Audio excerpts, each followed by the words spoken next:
Shanti, good evening or good afternoon to you. Thank you for joining this BK Chit Chat. And in a few minutes, we'll hear some points from Baba's teachings that Ranjan Ben will read. But before she joins us, I wondered whether any of you would like to share anything or ask anything.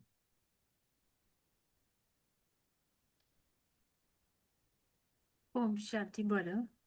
I wanted Shanti to Gita Ben, to see ask. you. I wanted to ask a question. A question was brought up: Is Soul's world ever empty? Because when souls have to go back, all souls will go back. She will remain for creation, and then they will have to go back. And when time to come back, everyone will come back down number wise. Everyone have to come back. Would souls will ever be empty? Beside Baba being there, we know Baba is there constantly. Right. So, do you mind just summarizing your question once more? The sound just dipped out for me Oh, just between. Sorry about that. Thank you. oh, that's okay. Yes, I wanted to know whether souls will ever be empty of souls. Hmm. I I don't know think, that Baba, no, Baba will be there constantly, but yeah. No, I think your instinct is right that I don't think so, because I think that there's just such a dynamic interaction between the two. This is one of the insights that we gain from Baba's morally. The soul world and this world are interacting all the time. And like you've described, we've got the souls coming down number wise from the soul world, right from the beginning of the golden age, right until the end. And I think what would happen is, I think it is in one morally that when that last soul comes down, it's time for everyone to go back again. And so I just think that there isn't that sort of time gap between a last soul coming down and everyone going back up, for there to be that empty space. Also, when we talk about time, when it comes to the soul world and the subtle region, it's not really time, is it? Like Shiv Baba can sort of transcend the three worlds all at the same time. So I just suspect that there's a rule where neither this world nor the soul world are ever empty. I think it's a rule of the Dharana. And it was something I was mentioning a few weeks ago that I have a theory that either Mama or Baba must always be in this world.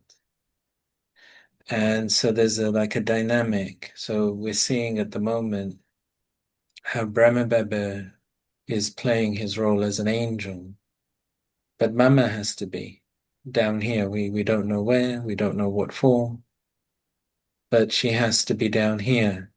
And I suspect as well that's something to do with the confluence age process where Shiv Baba is in the soul world, Brahma Baba is in the subtle region, Mama is in this world, and there's almost like a bringing together of the three worlds at this time.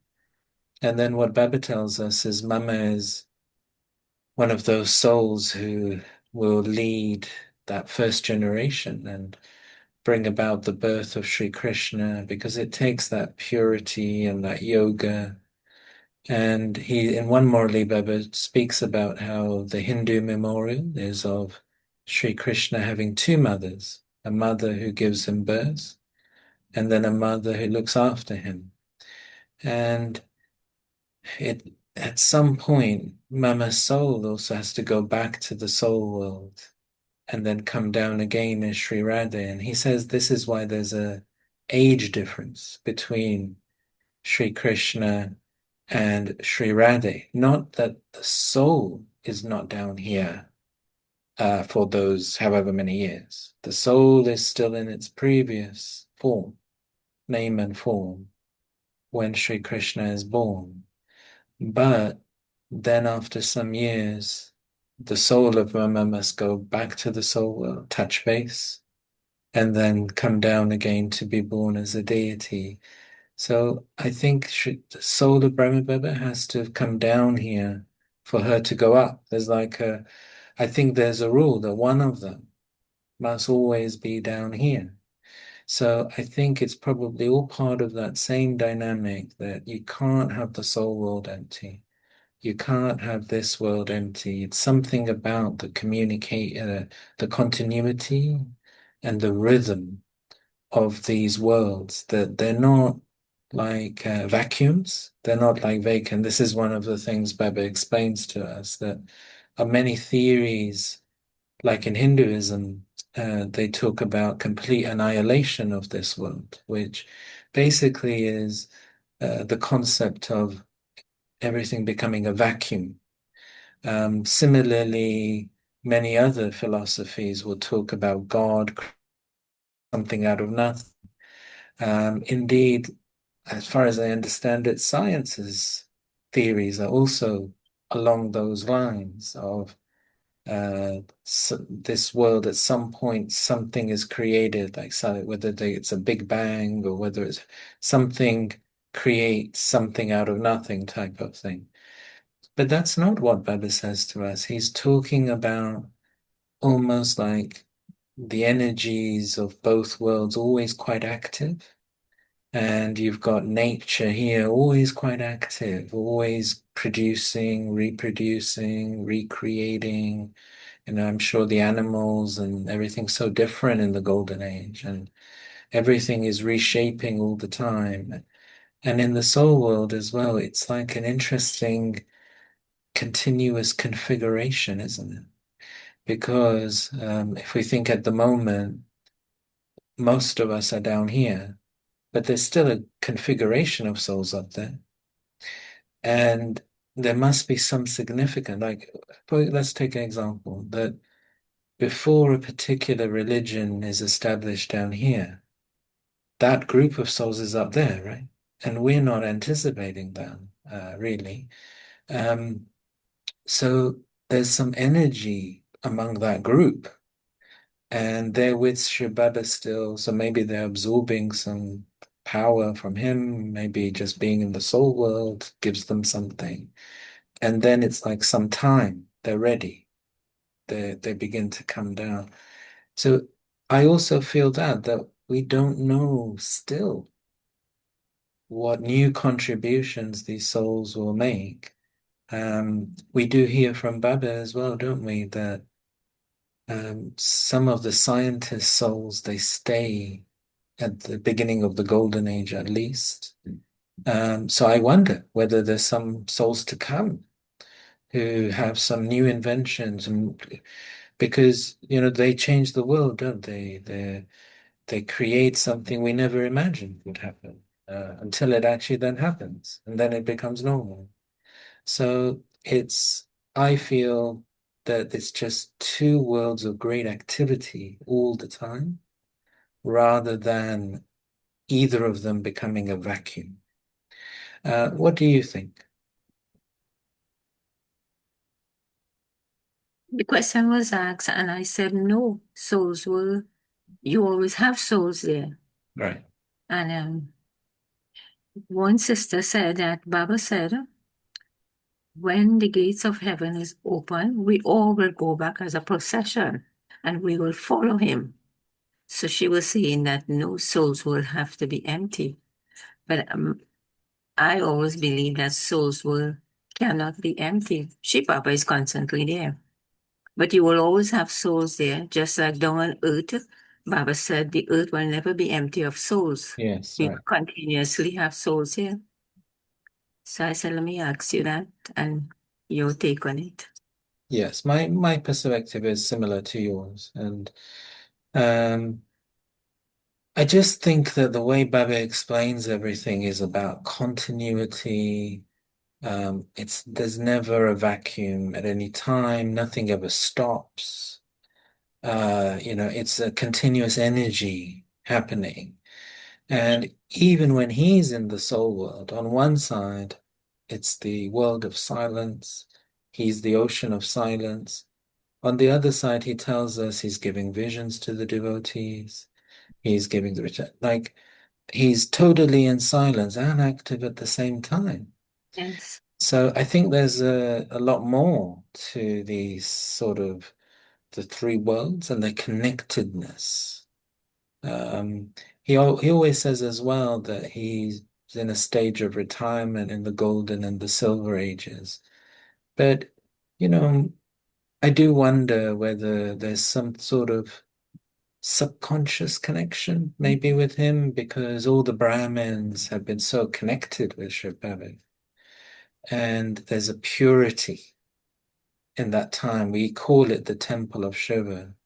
So, whether he's there subtly with some vibration or, I think that could even still be possible, even if he's not playing an active role.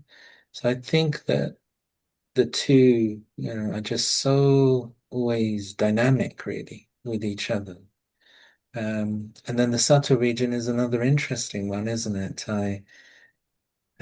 Some Morley's, he says he creates the subtle region at the confluence age, but then he is giving visions, isn't he? Vision, yes. From Yeah, couple. so, it sounds to me like everything is very dynamic and very quite fluid as well. Like the way we explain it is this world and then that world, as if it's three very separate segments. But the more I think of it, I think it's much more fluid, much more dynamic, almost like one flowing into another a little bit more. It's not so clearly defined. And um, I have like, it was after Didi Manmohini left, so it might have been the 18th January morally of 1984. And Didi Manmohini had become Karmatit on the 28th of July, 1983. And then I think Baba had come around that time, but then later on, some months later, of course, everyone is still remembering her, thinking about her, and so on. And in one of those Murlis, Baba makes the comment of how once a soul becomes karmatit, even if the soul is in another body, their mind can still be in the subtle region, Mhm. serving. And he's been talking a lot about that in recent years, about how the daddies in their angelic form, they tour with Baba.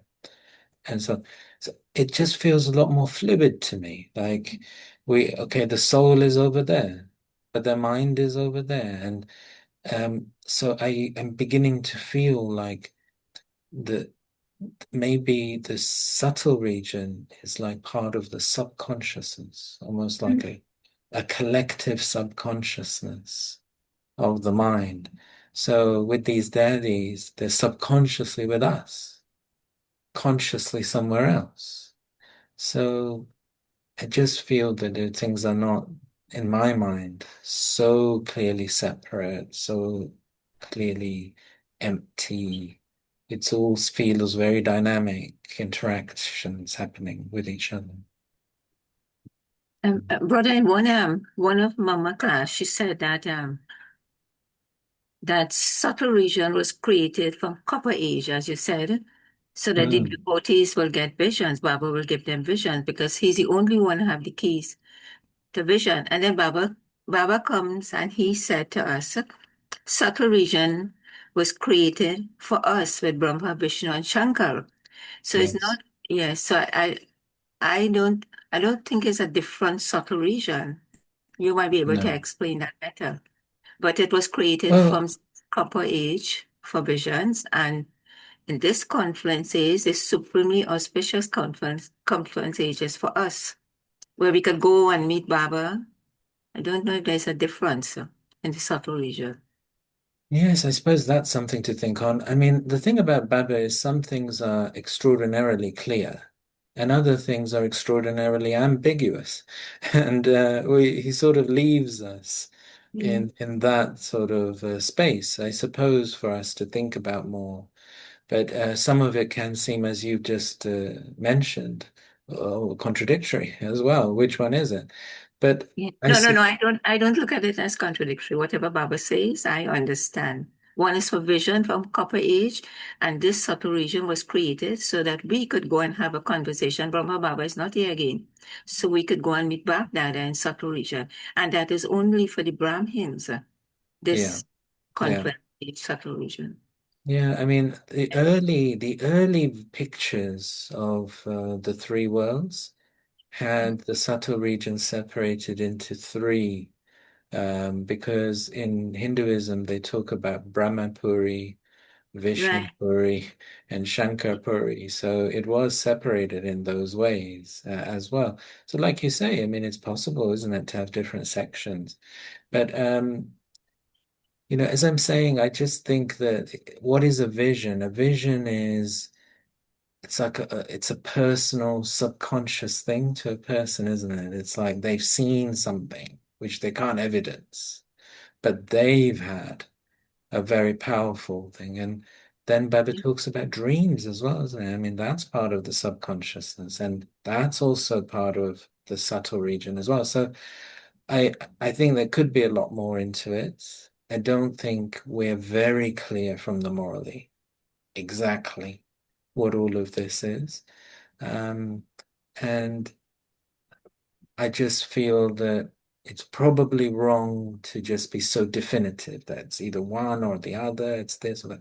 Right. But it's Yes. more like it's quite fluid, could be, and it could be changing as well, like you're intimating as the cycle changes. So that I think that all the three worlds are interactive with each other. They are different as in different points of time. But I'm quite sure they're not empty. Yeah. Because one of the senior brother was saying, no, he don't think so. He said, Baba never gave us that answer. But he was saying no, but one of the sister was showing her points why it is empty. Okay, thank you so much, brother. Yeah, Thank thank you. you. Yeah, yeah, interesting to think on. Thank you. Would anyone else like to ask anything or say anything?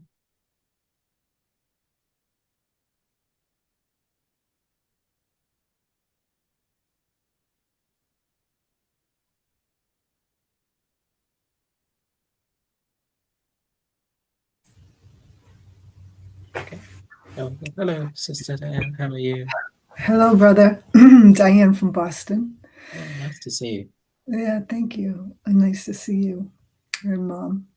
Um, I'm curious about the warrior religion that Baba just mentioned Wow. this week. I don't really relate to this warrior term, and I can relate to deity, but I just would like to anything you can share on that. Yes, it is a perplexing one. So I think I'm like you. It's tricky to relate to and tricky to understand as well, because there is an inherent contradiction in that Baba tells us the golden and silver age are non-violent ages, and we're in fact doubly non-violent ages. And then we have the warrior religion, and it just seems quite puzzling. The way Baba connects it in the morally is back to confluence age, that if you've been a warrior, you didn't conquer Maya, you remained battling, it became your memorial to be holding a weapon like a bow and arrow. So that's the way he puts it, whereas Sri Krishna is holding a flute, which is called the morali, and so that's the way he puts it.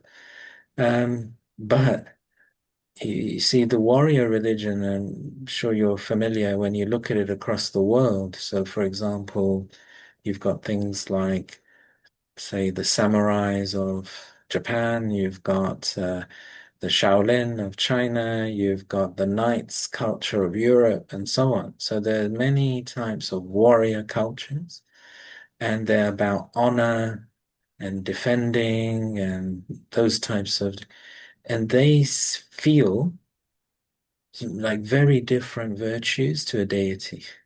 They don't feel divine, like Bible says deity means a human being with divine virtues. And this is certainly something I've grappled with over the years as well, that the warrior religion just doesn't feel like it possesses those divine virtues. If we are relating it to those like warrior, in Europe, it used to be called the warrior code. And you have many different civilizations over the centuries, which some have been very like warrior civilizations, really. Like they from like children, they will train them up to be soldiers. So I think that we're going to have to really think about it without almost that word. That's the conclusion I've gone to because it just leads us somewhere else. And I, I'm thinking a memory that's emerged just now in my mind is a little chat I was having with Daddy Genki after the Morley one time. It was in her little sitting room at the back of Global Corporation House. And I had always understood it that we would be in the Golden Age Sun Dynasty civilization. And then all of us moved to the Silver Age, Moon Dynasty civilization. And I can remember her like almost like protesting as she leant forward to say that no, no, no, she will be part of the Sun Dynasty for the whole half cycle. And yeah, I hadn't occurred. And she went on to explain to me that even though the Moon Dynasty will be ruling in the Silver Age, the Sun Dynasty will still be a separate family in the Silver Age. And she said they won't have the kingdom, but they'll still be looked at with that same reverence that these are the Sun Dynasty. So what her point was that she was claiming her inheritance of the Sun Dynasty for 21 births. That was what she was saying, and I hadn't understood it that way.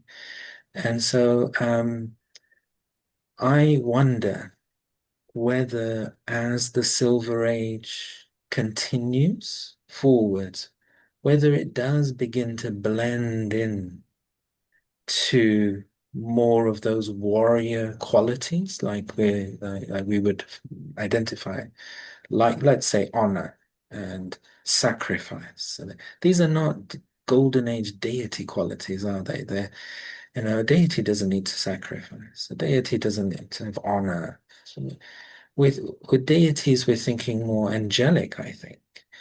But maybe, as Baba tells us, 16 celestial degrees down to 14 celestial degrees, there's going to be a difference. And maybe as the Silver Age goes on, perhaps it does become more about those types of qualities. I don't know how much diversity develops. Certainly, Baba says it's still the trunk of the tree. So he's not talking about other religions. But you see, the whole point of the warrior is in diversity because they're defending their tribe. So where there's no other, there's no stranger, there's no warrior. There's no need for a warrior because you're all the same. So, I'm wondering whether, it's something which becomes more relevant, maybe early Copper Age. Although because Sri Ram and Sri Sita are depicted in the Silver Age, so in Hinduism, they are in the Golden Age, so it has to be said. And Baba mentions this, that Krishna is depicted in the Copper Age. And Ram and Sita are depicted in the Golden Age. So he is sort of rearranging all of that. And perhaps I wonder whether for Hindu audiences, it was just an identifier to keep that bow and arrow. So this is Sri Ram. But whether they would, I can't see why they would actually have a weapon in the Silver Age. Surely it's doubly non-violent. There is nothing to defend. There's no one to attack. We wouldn't be hunting, surely. Those things wouldn't be happening. So I just think it's something more to do with symbolism that audiences might appreciate. Um, and as Bab is saying, the warrior, maybe it was a case of souls who've achieved a great deal. Oh, yeah, it was in that, I think it might have been in that same conversation or another one. And there was one brother who was a very special soul, actually. He was one of the first multi-millionaire business people in India who became Baba's child in the 1990s. And he really got things going. Yeah, I can recall he made his entire company do the 7 days course, and I think his children then did a lot and continued a lot. And this brother had also visited London as well. And then after 5 years of being a BK, he suddenly left the body. And after that, Baba had said that he's gone into the advanced party. So that was Baba's comment in the Vogue message. I think Daddy Gulzar brought that. And then Daddy Janki made that comment to me one time after Morally that um, it was, oh yeah, that was a point about King Janak. So King Janak is remembered as mastering liberation life and bodilessness. But he is the father of Sita. So he is silver-aged. And what Daddy said was she remembered this brother, and she said that where a soul does so much, like so much service and benefits so many other souls, they deserve to have that royal status. But sadly, they didn't have enough time for their yoga. And this was to have that really deep transformation through yoga is something of that Sun Dynasty, of that golden age. But souls ruling in the Silver Age, he seemed to be suggesting, are great, and they've done great things at the Confluence Age. But that real time with yoga, that real self-transformation, maybe for one reason or another, didn't happen. So I think that's perhaps where the warrior comes in, because if there's still those two sides to our personality, the human and the divine battling away, it then leads to that. So that's my take on it. What do you think?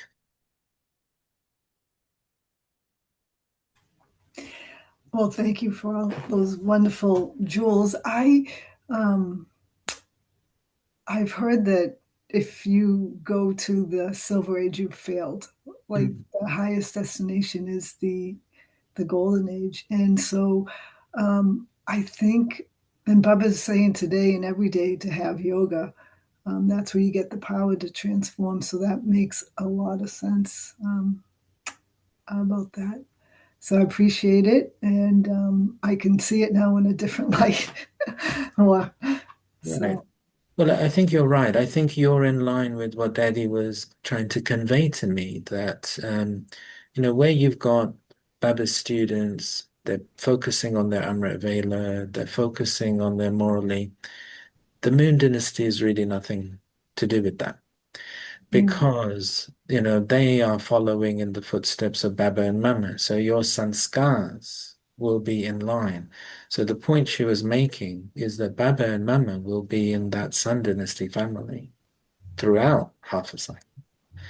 And if you are a soul who is emulating them, that's your destiny. That's fixed because your sanskars will take you there.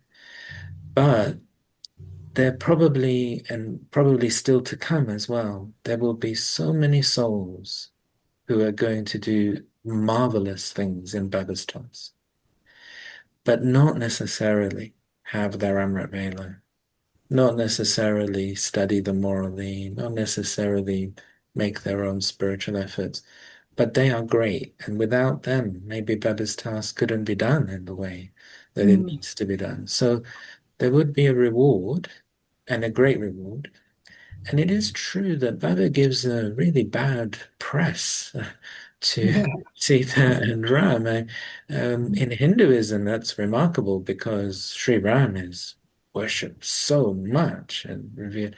And when you hear the contrasting mythologies, you would say that Ram is a much better person than Krishna in Hinduism. It's Sri Ram that's shown with all the values, really. And Sri Krishna is a bit of a mixed character, it has to be said. So, you know, Baba, as you say, I suppose what he's doing is giving us the message that aim high. And it's probably for that reason that don't the human mind can be susceptible towards comfort zones and Mhm. laziness. And any good teacher, any good coach always pushes. So Baba is our coach. And that's, I think, what he does with these things. Don't just get satisfied. And I mean, to be honest, I do the same in my teaching as well. I push student because especially you see a student at a borderline, they could get an A grade, they could get a distinction. Push, get them over the line. Don't let them be satisfied with okay. So probably that's where Baba's coming from. But otherwise, it is still a wonderful status because one thing I was thinking about some time ago was how how few souls rule the entire globe. Because, however many Lakshmi and Narayans there are, however many Sita and Ram there are. Not that many. And we don't know if some of them are repeated as well. Could be the same soul having more than one birth. So if you think in the whole cycle, that's it. Those few rule the entire globe. After Mhm. that, it's portions. It's not the whole globe. So, Baba would say, like being he puts things in terms of categories like 108 or the first division, something like that. Then you're there in the royal family right from birth number one. So he would say that's higher status. But most of the 108 would not rule the whole globe in that way. They collectively maybe, but not individually. And so even though Sitaram is getting that bad press, they rule the whole globe. That is something. So, I still do see it as a really high status myself. Yeah, true. And then he was asking the question last week, would you prefer to be a maid or a servant in Right. the palace, or would you want to be rich for the whole, Yeah. thing? Yeah, so that's another interesting dynamic. There are a few things, few points along the morals on this, and this is this whole debate about what status you could claim if you were full-time living in a center compared to living at your home. And I've seen certain decades of this yagya, and when thinking back, it was much more of a thing, and like this feeling of we were totally surrendered, we're living totally with Mama and Baba, living totally in the. So it was like a thing in people's mindset. And I think when we're hearing some things in the morally, we're actually hearing certain conversations that were happening in the 60s, maybe. So it gives us a little insight into Mm. what Brahmins were thinking about at that time. That Babism, I don't think we think like that anymore. I'm not sure as BKs we're really separating because we all know the expectation on all of us is to make our spiritual efforts and make our fortune according to our role in the drama as best as we can. That's it's the same for all of us. So I don't think as a BK family we think like that anymore. But I think it was a thing at that Mm. time where it was like there are some BK sisters, once they live in a center, they never even step foot again in their parents' home. They will never, if they visit, they'll never even drink a glass of water in their parents' home. Like it is a thing. And so the separation in their mind was very, very clear and big. And I think it was then this narrative that Bab is saying that, okay, you're living in the center, but then what happens? You just sit in the center, but then you're not making your efforts, you're not participating in the service, you're not supporting as much. Then you are in that situation where are you really making the most of that opportunity? Or you could have someone living with their family and actually their spiritual efforts. We hear this very often, don't we, in the Morally about Baba loves the mothers who were in bondage at that time. Again, a different time. And, I'm not sure nowadays we have many BKs in that situation, but it was a thing at that time. And Baba always says that some of them remembered Shib Baba more than the people living in Magadan.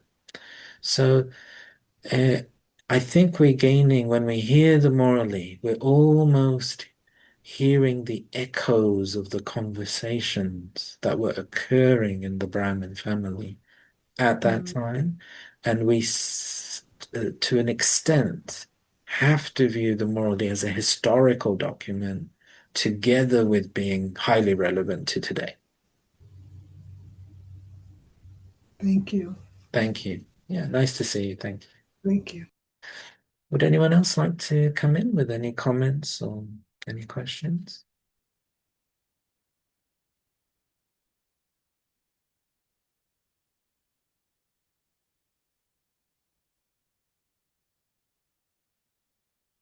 Hello, Om Shanti, Shanti.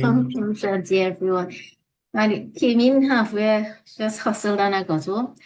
But from the conversation on the Silver Age and Ram and Sita, so what I'm gathering from what I heard is that the Golden Age's souls will still be high level souls in the Silver Age. Right. And the rulership will just be those souls. Would it be those souls that came for the first time in Silver Age? Right. So, yes, you might have not come in at the beginning of Yeah. that. So I was just sharing a little anecdote that I used to meet Dedi Janki most mornings after she read the Morally, just to discuss some points. And one time I had, it was this type of point was in the Morally, and I had always understood it that we were all in the Sun Dynasty in the Golden Age, and we're then all in the Moon Dynasty in the Silver Age. But I can remember her leaning, like she was almost coming out of her chair at me when I suggested that she would be in the Moon Dynasty. She was like, "No, absolutely not." Like I had offended her. And what she was saying is that, it's 21 births. So she's going to be in the Sun Dynasty, even in the Silver Age. And the way she was describing it is that it's a family. It's Brahma Baba and Mama's family of the Golden and the Silver Age. Now, after 1H, the Moon Dynasty family, so whether they're cousins or so. So one thing that I have thought about, so, oh yes, let me answer your first question. So no, I don't think they're new souls. I think what it follows on from what Sister Diane was just asking, that um, my understanding from that narrative is what Baba was saying was souls who maybe have lived in the center but they've not made their spiritual efforts. They've not had that level of yoga to develop that self-sovereignty, that self-transformation. But they're still surrendered. They're still, body, mind, wealth. There's a lot good there. So Baba's saying they deserve their kingdom, but it won't be in the golden age. So that was the point behind that narrative, that is it better to be a wealthy subject throughout the golden and silver age? So you're like a multi-billionaire. You're basically like a king without a crown all the way through.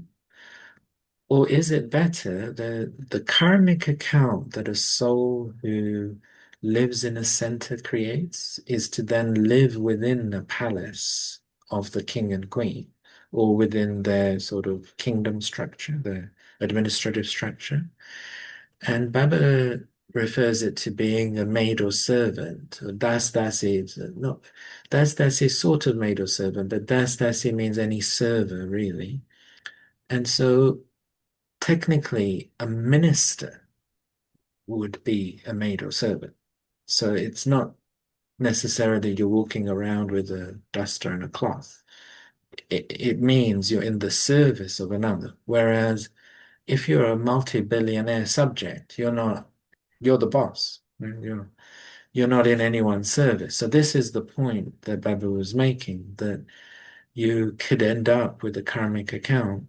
In some Muralis, Baba refers to brothers and sisters living at the center, but they're a bit lazy and they're not really doing so. He's saying that you could end up with a net deficit because the amount used to look after you is greater than the amount that you've done, and then you don't have that much accumulation. So he also does talk about that in the Morally. But the karmic account would be to be part of that kingdom complex, that palace complex. That's what he's meaning.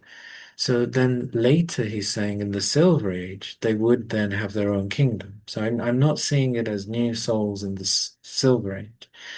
In fact, I put this up a few times in the group, that I do hear this quite often, that some Brahmins talk about 330 million deities by the end of the Silver Age. And this number comes from Hinduism. So there's like gurus in Hinduism have been asked how many gods are there. So they've said, well, there's about 330 million Hindu gods. Now that has been interpreted by some Brahmins to mean there will be 330 million deities by the end of the Silver Age. But that statistically does not work. I mean, there were only 330 million people in India 80 years ago. So it's taken thousands of years for 330 million people to be in India. To get from 900,000 to 330 million, everyone will be having like 15 children, 20 children. The numbers don't work. But even just to maintain 900,000 requires 2 children in each family. So there's some statistical misunderstanding from many Brahmins that just to maintain, you require that level. So Baba says that every family of 1 to 2 children like that. That I don't think he mentions more than that in the Morally. So I'm actually viewing it more like that 900,000.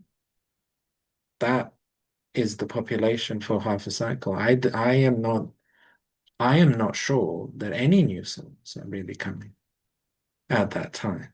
That it is the full Brahmin family of the confluence age, however many that ends up being, that then are the souls. And you might just get little additions like along the way, but it won't be very large, like increases in population. It's just like a steady sort of population, just maintenance, really, because souls are leaving their body, so that will create a little gap. Then, you've got people going. So I don't think generally there are really many souls who are new completely from the soul world during that first half of the cycle. I think that accelerates as the cycle goes on, particularly in the last 200 years of the cycle. Did you want to come back on that? Yeah, my thought is, thanks for clearing up that 330 million, because I also have been repeating that to sometimes students. So I'll stop that. But my thought has always been so far that knowledge gives you status and yoga gives you the key for golden age, means the power, and cleaning up. And that to be a self-sovereign at this time is your gateway to golden age. Right. So my thinking also has been that if I have not become a self-sovereign, I have been able to control all my senses, then I will come in the silver age because I'll be less where degrees are concerned. And that if I, as you were saying here, I was thinking that if I'm a maid in the golden age, and I'm now coming into the silver age, because if we maintain in this 900,000, is there the likelihood of becoming a king or queen in the silver age? And Yes. the status of the first eight how would their status be in comparison to a king and a queen in the silver age? Well, I think they would be kings and queens, but just not ruling. Rulers. Yeah, Okay, so okay. it's more to do with the authority of governance rather than status. Just like we can see in like India and other places, you still got royal families, but they don't have that power to govern. My theory on that, because that's another thing I was thinking about, was why do they hand over at all? Why not just stay the ruler? Why hand over? And it's again something that is slightly perplexing that we go back to a male heir situation in the Golden Age. After the Confluence Age, where Baba's putting sisters in France, it does puzzle me a little bit, I must admit. But we are going back to a male heir, and so my theory is the final Narayan has a girl or two girls. And then he hands over to the first ram. Maybe that's his cousin or something like that. But that's often what happens throughout the centuries in kingdoms, because if you've got a requirement for a male heir, that's what happens. So it does puzzle me a bit why we don't just have equality between the genders anyway. But anyway, Baba has not said that in the morally, it's just my theory. And then I think there's absolutely no danger for you or anyone like you to only be coming in the Silver Age. You are definitely a soul who will be coming right at the beginning of the Golden Age, because this is about the following of Mama and Baba and the souls who are inculcating those four main pillars of Srimad: the celibacy, the pure vegetarian diet, the Amrit Vela, and the morally. They will be there right from there. These are the souls taking 84 births. They will be there right from the beginning. And they are the all-round actors of this drama. And they have this sanskar of following Mama and Baba. So they will follow all the way around the cycle. There will be a connection. Lady Janki used to say that she was convinced that she knew Brahma Baba in every one of her lives. There would be a relationship with him, one way or another, in everyone. She said even in her last life, her father was friends with Brahma Baba before Shiv Baba's knowledge. And when they visited Calcutta, she stayed with Brahma Baba in their home for a month. So even like before knowledge, there was a connection like this. There'll be some sort of connectedness because the sanskars match.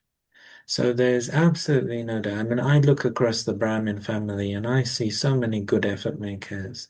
I think people are really trying Mostly Amrit Vela is a bit up and down. You find that a bit with Brahmins. But I think most Brahmins do try and have at least a few Amrit Vedas a week. Some are very accurate. Yeah, they're just very, very accurate. And we're doing 2 a.m.s. I've got a group of about 10 or 12. They're there 2 a.m. every day. It's really, and then others sort of come as well, sometimes in the week. But it's really impressive where you've got souls really focusing and determined to develop their yoga. And then I think morally listening and morally reading has actually improved since coronavirus. I think the extra access is improving everyone's study. And so many materials are now available that no one is dependent on their center anymore. Or if they're a Brahmin on their own in the middle of nowhere, it doesn't really matter. But Baba always used to say, science is for you Brahmins. It's going to benefit you Brahmins the most, and we can see that. So I think studying is actually getting better, in fact. So that's all good. So those things, I just feel confident that the Brahmins are going to have the full 84 births. They're going to be there in the Sun dynasty. And then in terms of contribution, I feel most Brahmins are doing as much as they can, probably. We can all think about doing a bit more if we can. But I would say, I feel very confident seeing all the Brahmins. So I don't think you need to worry about that at all. And I think Daddy Janki would just be of the view, why are you discussing the Silver Age? Nothing to do with you. I think that's what she would say. So, it's like that. But I think let me move the whole conversation away from Baba's framing. So, like the sister said, Baba frames it as Ram and Sita failed and low status. And let me move it away from that. The way I see it is the drama allows everyone to shine. So, in the golden age, some souls will shine and they'll have a status. At that time, some souls will have to be in the background. Silver Age comes. The souls who were in the background in the golden age, their time to shine. Their time to be on the throne. The souls who were on the throne, they're going to have to take more of a back seat. I just see that as how drama works. That no one, this comes in the morally as well, that the first Narayan will like abdicate and put their son on the throne, and that Krishna the second will become Narayan the second. And the emperor steps down, and then it's the son who's higher status. And then, so Baba comments on this because this is a rule in the drama. It's not that the soul of Brahma Baba can stay the emperor of the world the whole cycle. In fact, not even just one birth, he has to give up. So there's a rule in this drama. It never allows the same soul to be in the limelight all the time. Everyone must be in the foreground and then in the background and foreground. It works that way. If we think in more recent times, how many wives have supported their husbands as they developed their career? Like that was the model for so many centuries. Now, those souls who were the wives, the next life, it will be their turn. The drama is going to allow them to go into the forefront. So, that's the way I see the drama, rather than thinking of it as it's almost framing negative, positive. Not like that. It's just about timing and everyone having their time to shine. That's how I see it. Like now we know it's our brother souls who've come from the soul world. It's their time to shine, isn't it? We're in the background. And Sababa says, you're the roots. You're not going to be visible. There's nothing going to be seen special about you other than as you reveal Baba's quality. But it's the whole world attention is on the new souls because it's their time to shine. They are the fruits and the flowers of the tree. They are the leaves of the tree. So everyone likes to look at flowers. Who goes and says, let's go to the forest to look at roots? No one does that. Everyone goes to look at flowers and things. So this is their time to do that. So I feel we should move away from the mindset of comparison, move away from the mindset of status, and just understand the flow of the drama. That all of us, brother souls, we are all special at different times of this cycle. Do you want to come back on that? Yeah, that makes a lot of sense, brother. And there was a class when we talk about where the male and female, and you have the male as being Narayan. There was a class that we did for Daddy Gulzar's Ascension Anniversary, and it was a question and answer where Giant Ben was asking, I know the one. yeah. So when Daddy said that only Narayan will sit on the throne, and Giant Ben was a bit taken aback, and she said Lakshmi wouldn't be on the throne. So it makes sense that yes, she will have where they're probably ceremonial stuff, they'll be together, but Narayan really would be the ruler. So he will sit to conduct business. And as you say, if people supporting the male, it means return will come. So as these 900 souls in the cycle take birth and rebirth, really I can see, as you're saying, one will be in the foreground, one will be in the background. So makes a lot of Yes, sense. exactly. Yeah. It's just the way the drama works, isn't it? Like we have a habit in university literature, we call it the hero leader complex. So we always want to find, usually a man, we usually want to find a hero man who's going to lead. So, for example, everyone will say, look at Mahatma Gandhi, look at Nelson Mandela, look at, there were millions with them. Like it was never them on their own. On them on their own was nothing. It was so many millions who were doing so much in the background. So this is just the way the drama is, and the time will come. So in one Murali Baba says that those that helped Gandhi when India then got independence, maybe it was in their next life, maybe it was just later in that same life, they would have become ministers in India. They would have become successful people in India because they sacrificed to create. So Baba's saying the Brahmins, they're helping Baba. They'll get their return in Baba's in the deity kingdom. So it's just the way it works. That you have to be in the back. You can't be in the foreground all the time. And sometimes if you're in the background, you accumulate more.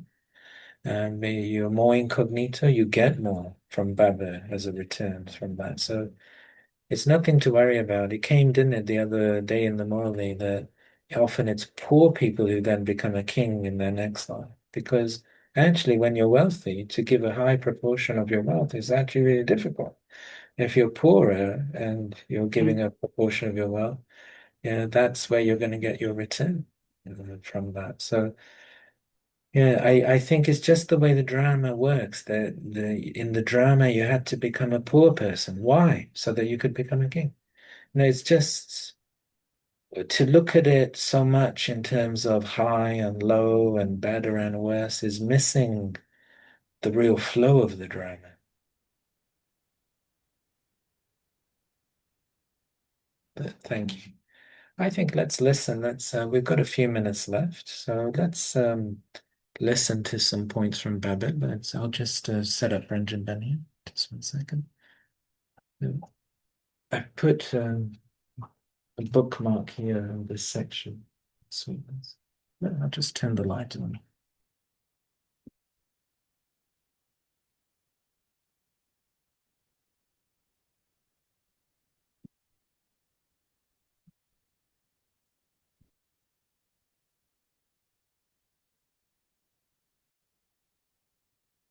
The Avyakt points this month are on that topic of sweetness. And so I thought it would be, it's an interesting one to think about, isn't it? Because sweetness is not really like a virtue that we generally think about in life. Like, no one has an ambition, do they? That I aim in my life to become sweet. It's a new thing that Baba puts in front of us. Usually, I don't know, it's different in your countries, but here in the UK, we would only usually call children sweet. Like we wouldn't, if you called an adult sweet, it would be a bit, probably a bit patronizing for them. So we don't usually think about that as a virtue in everyday life, but Baba is really getting us to think about this because he's saying, in a sense, as a deity, you're like a child because you can be so innocent and pure. In the Iron Age, adults can't be like that, can they? So it's interesting one for us to churn on. So I'll hand over to Ranjan now. So sweetness comes because we have to be totally sampurna pavitra, totally pure, totally pure in our thinking, words, actions, everywhere. And that's why sweetness for us. Because Baba needs total purity of everything. And purity is the foundation. So I think that's why Baba uses and balancing. So that's why the Avyakt signals are balance of, is it humility and purity? And that makes you great. Sweetness as well. Sweetness as well, isn't it? Madhurta and Mahanta, I think. Yeah. Mahanta. So,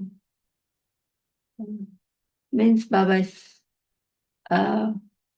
saying then you are saved from anger and everything and committing more wrong actions, sinful actions. So that is our protection as well. And Baba also, in every Thursday home messages, Baba is saying, you have so many specialities, use them, become ever ready. Some children still get nervous or disturbed by the chaos or any adversity or calamities comes. No, Baba says, stay stable. So, Baba is wanting all of us to stay stable and help others. So anyhow, this is good evening and Om Shanti to everyone. This book is Precious Gift of Divine Signals, and it's from that imbibe sweetness and become great. One, sweetness is greatness, and through this sweetness, bitterness of our mind and words end. The fire of anger cools down. This year, Bap Dada wants to make all the children into cool deities. Therefore, imbibe the virtue of sweetness. Your face too should be sweet. Become full of the virtue of sweetness. With your sweet words and powerful drishti, make anyone who comes in front of you full. So sweetness as well as drishti, since we became Babas, we learned that drishti and when we take drishti.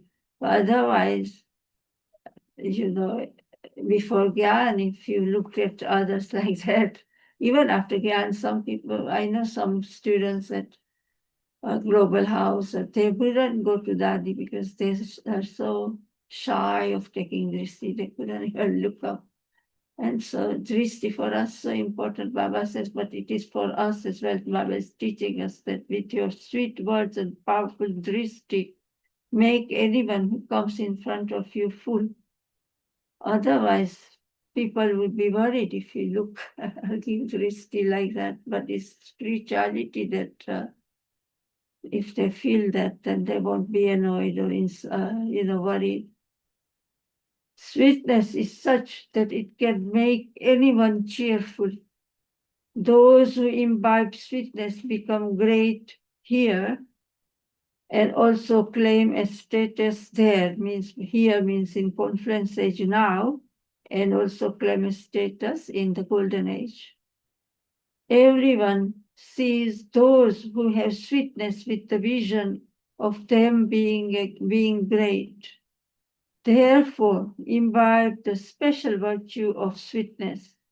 It is only with sweetness that you will be able to glorify the name Madhu Sudan. So this is another name given to Krishna in even Bhakti. It means the sweet one. Madhu, Madhusudan, Madhusudan. So when you look at Dadikul I always, some smiles, some, I used to say to her, you're like Madhusudan, because I used to love that word in my bhakti. So Baba is also saying that it is only with sweetness that you will be able to glorify the name Madhusudan, Krishna, the sweet one. 3. In order to imbibe the virtue of sweetness, become easy-natured. You can only become easy-natured when you don't look at your own past or anyone else's past. Sweetness is visible in the eyes, face, and behavior of those who are easy-natured. Number 4, imbibe the virtue of sweetness and sanskars will automatically harmonize. The harmony of sanskars is the true auspicious meeting, for it is only through having various sanskars that you become distant from one another. When there is a meeting of harmonizing sanskars through sweetness, Bapdada's revelation will be visible. Number 5, let there be sweetness in your behavior and an attitude of unlimited disinterest in your mind. When you have the awareness of both of these, you will be able to pass with honors. By especially imbibing sweetness and humility, you will constantly be a world benefactor, a great donor, and a bestower of blessings. You will then easily be able to give the proof of love. Number 6, every word of your children should be a pearl, gem, pearl. When you speak, it should feel as though you are not speaking, but showering pearls. This is called sweetness. Speak such words that those who hear you feel inspired to speak in the same way that you do. Anyone who hears you should feel inspired to learn and follow you. Now, today's Murli Baba said those who are instrument souls, they have to be very careful whatever they do. There are those who come to center or to student, they will follow them. So Baba is reminding us of our responsibility. Like Brahma Baba always gave attention that whatever I do, seeing me, others will do the same. And so here. And so, I mean, I think it's only Baba's language, our teaching Gyan is so unique that so there's so much benefit, so much about sweetness. Speak such words that anyone can record them and listen to them over and over again. So anyone who hears you should feel inspired to learn and follow you. Speak such words that anyone can record them and listen to them over and over again. The vibrations of such sweet words automatically attract them. Number 7,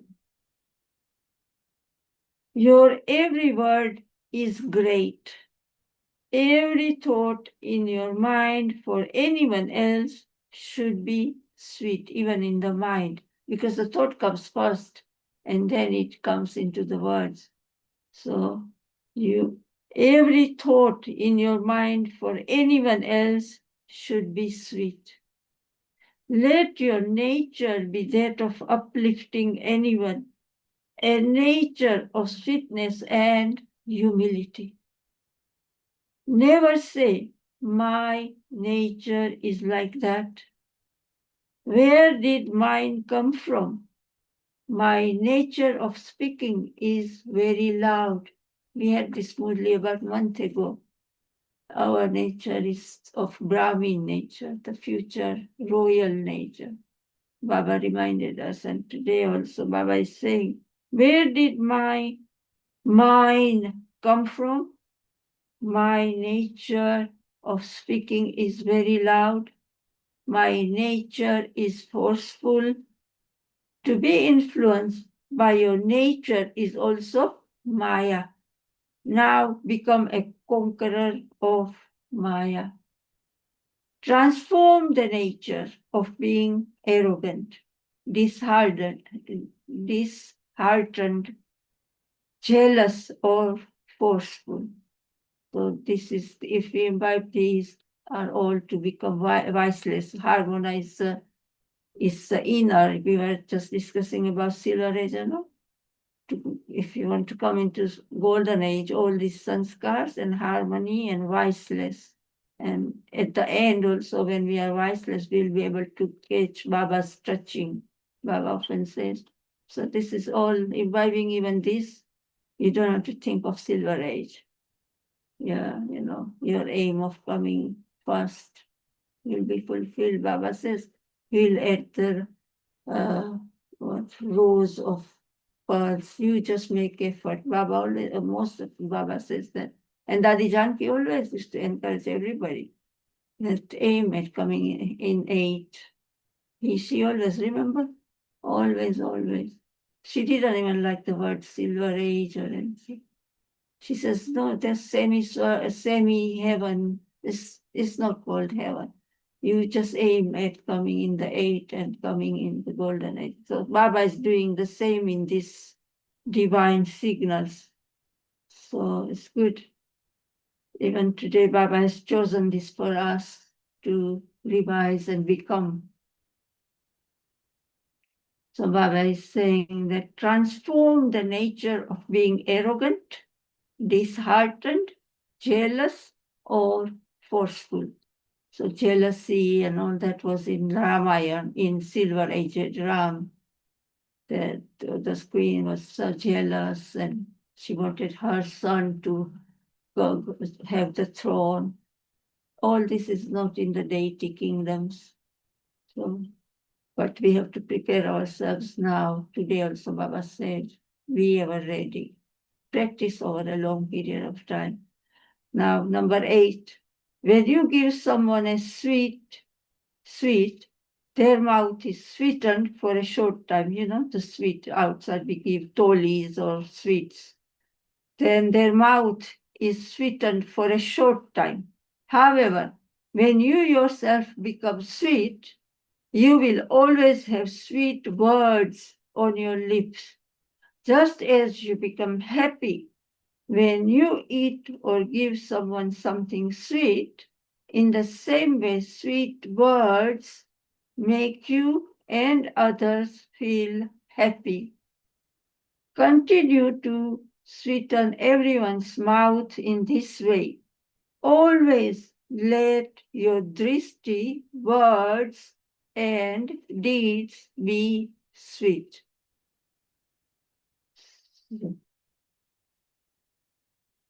Number 9, imbibe the virtue of sweetness and give someone 2 seconds sweet drishti.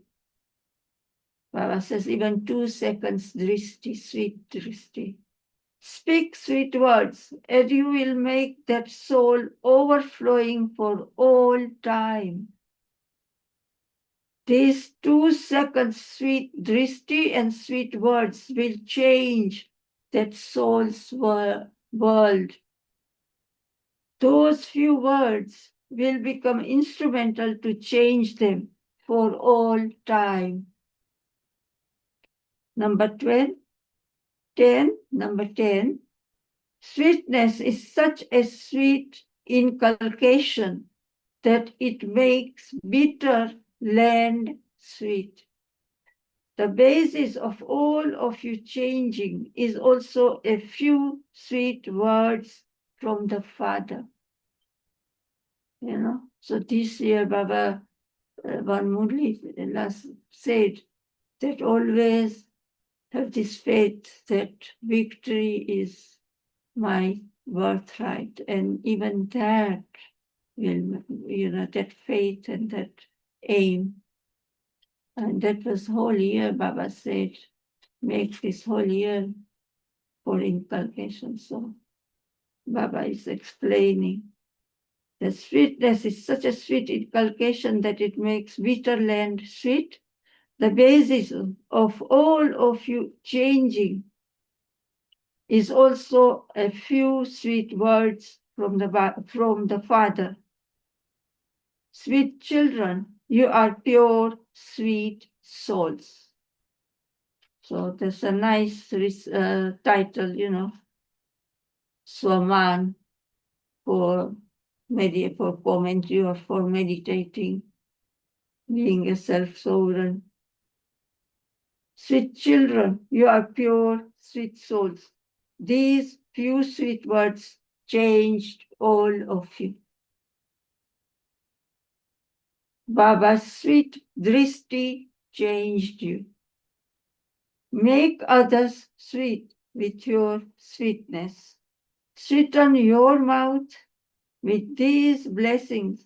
You yourselves will continue to grow and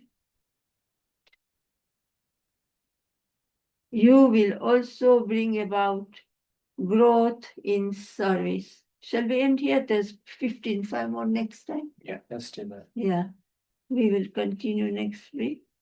I thought this was the last, but no, there's some more.